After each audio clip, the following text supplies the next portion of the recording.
Cutting your slabs for your slab box. Start by creating a studio setup. If you have something you can cover your table with, I recommend it.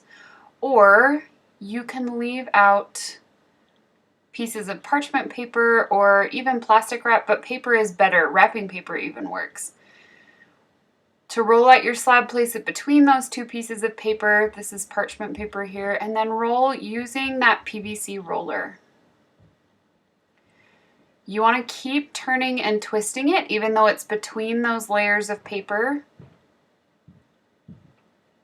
so that you're getting a nice even slab. If you lift it up, it should be about the thickness of your pinky finger. If it's much thicker than that, you can squash it down by hand. So it takes a while and a lot of pressure to roll it flat. If you use the palms of your hands and squish it flat, or flatter, then when you go to roll it out the next time, it's going to be much easier to get the depth that you need. Also, try not to roll off the sides of that piece of your slab, because if you do, you'll notice that you get rounded edges that are thinner than the middle. So if you want it to be even, try and stay on the slab rather than going off the sides. Now it's just about perfect, but I'm going to do a quick funnel roll just to make sure that everything works well together.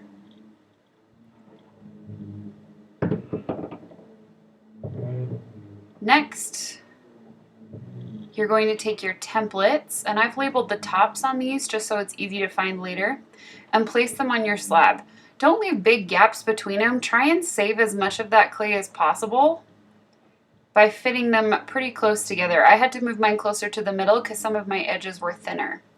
If you don't have a pin tool at home, you can use a butter knife, which was what that last little bit was about.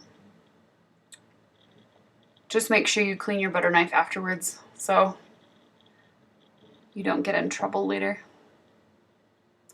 Save your scraps to re-roll out into a larger slab. And then gently peel back those pieces, which are beautiful and even, and store them flat on top of a paper towel or anything that's flat and going to keep it from sticking to your tabletop surface.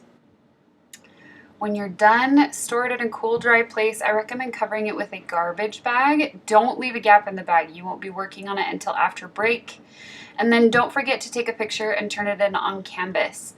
This can be completed anytime before we get back from break. So if you'd rather do it a little bit closer to when we are going to be back, so it's not sitting out in your house, especially if you have not a lot of storage space, then you can do this right before we get back. But you are expected to bring your finished cut pieces to school with you when we get back from break. If we're still on hybrid, you'll keep working on it online. If we're back to regular, then you'll be bringing it into class.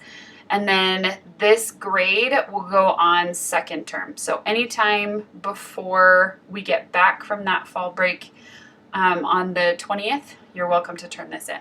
Okay, good luck everybody.